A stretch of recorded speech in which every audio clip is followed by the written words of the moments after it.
Thank you, Aaron.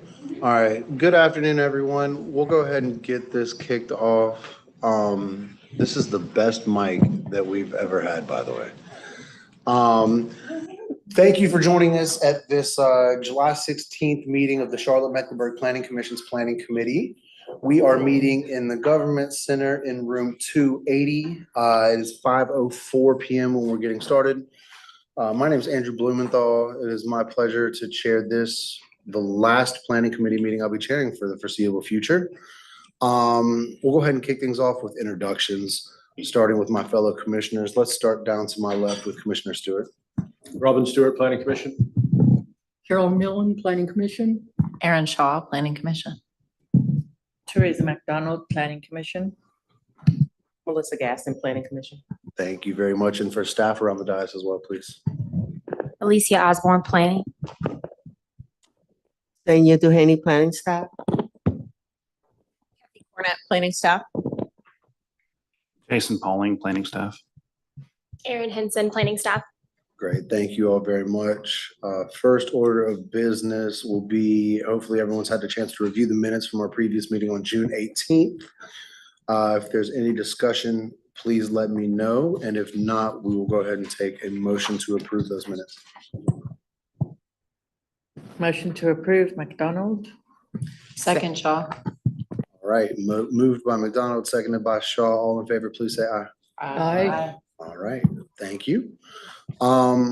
We had a slew of mandatory referrals today from kind of all across the board. I think most of them, in my opinion, were pretty straightforward, but does anyone around the dais have any questions, comments, or anything that they would like to pull specifically for further discussion? I know that we did have one that's added in front of us on paper. So if you want to take a quick second to review that, if you haven't already, happy to just hang tight for a second. Especially with the Housing and Neighborhood Services, those do often get some questions.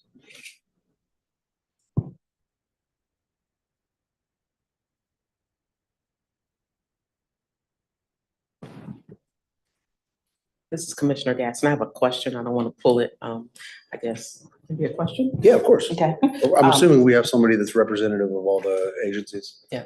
Which mandatory referral on this Oh, one? mandatory referral 2435.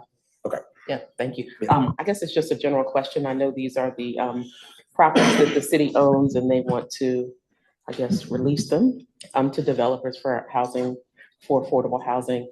Does it have to be a developer who is like a well-known developer, or can it be a small business or small developer? Is there any stipulation on who can purchase the property? Yeah, thank you. Hi, this is Caroline Fortney with the City of Charlotte. I'm with General Services and I support Housing and Neighborhood Services for some of their real estate needs. So the RFP will stipulate the kind of the qualifications that folks are looking for.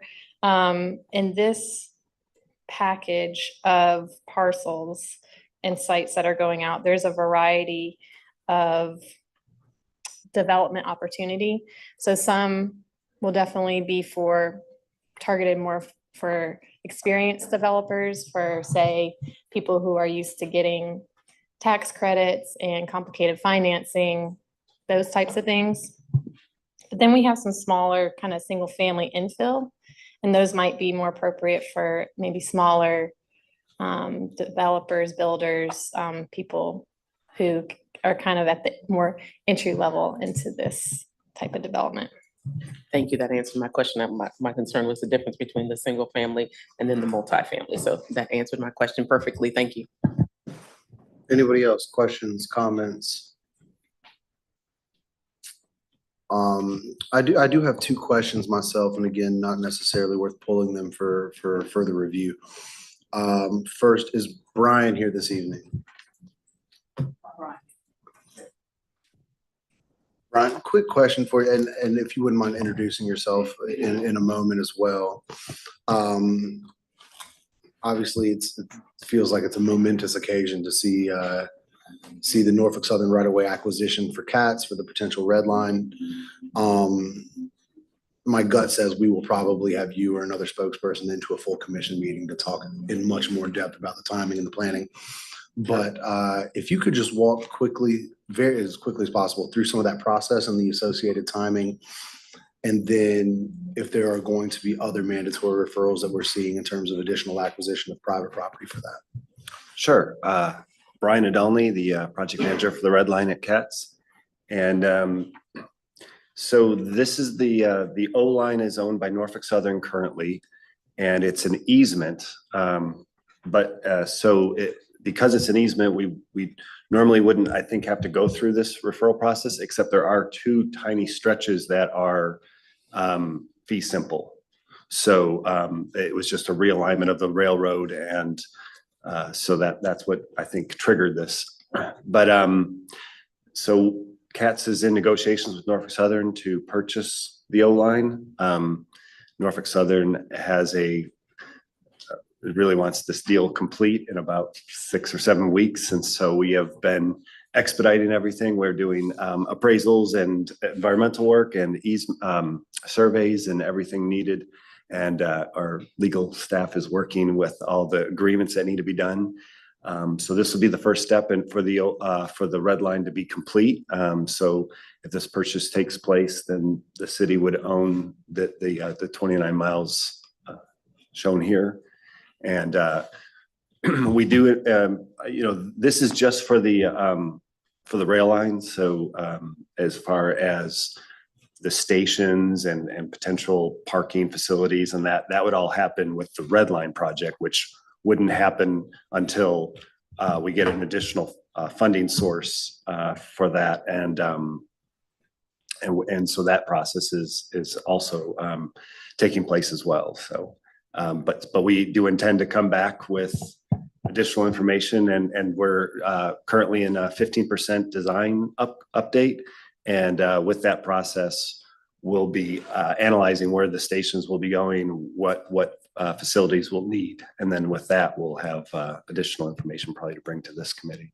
Well, thank you, Brian. I appreciate that. Just a very quick, this came up yesterday in our executive committee meeting. At some point in the fall, we'll likely have you and the team come present to the full commission with an update on this and everything else.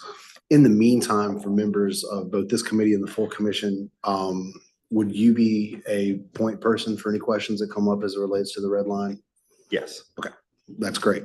Thanks, Brian. And then is Bethany here this evening? Awesome. Hey, Bethany, how are you? Same as Brian, if you wouldn't mind introducing yourself, just a few quick questions. There were two, and I'm scrolling through as I'm talking right now.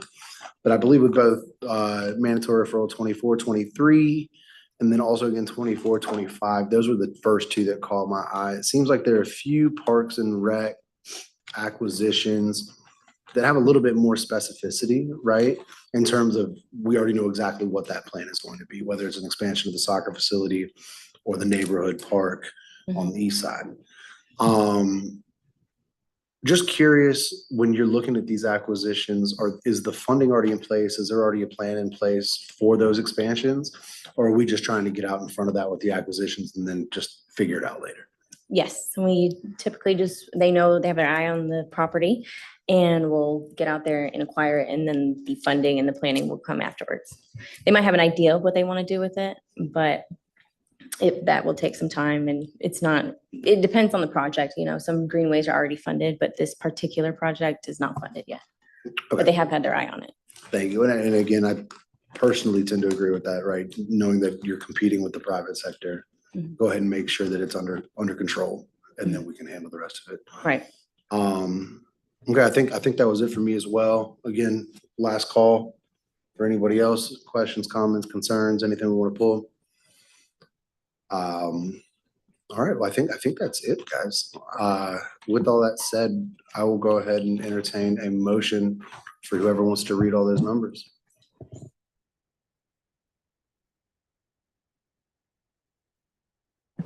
This is Commissioner Gaston.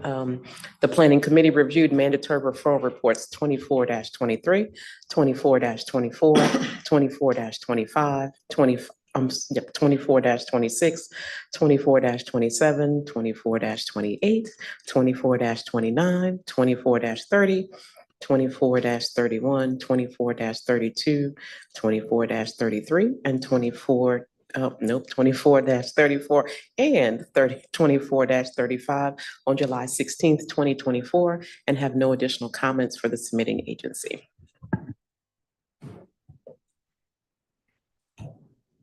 Is anybody gonna second? Second, Stewart. All right, we have a motion by Gaston, second by McDonald. All in favor, say aye, please. Aye. All right, thank you very much. One final point for Commissioner Stewart, McDonald, Shaw. We just talked about this briefly earlier. August 19th, we have our first city council zoning meeting. And then that will be followed by our September 4th zoning committee meeting for Commissioners Millen and Gaston. It was nice knowing you guys. All right, motion to adjourn. Second. All right, thanks, guys.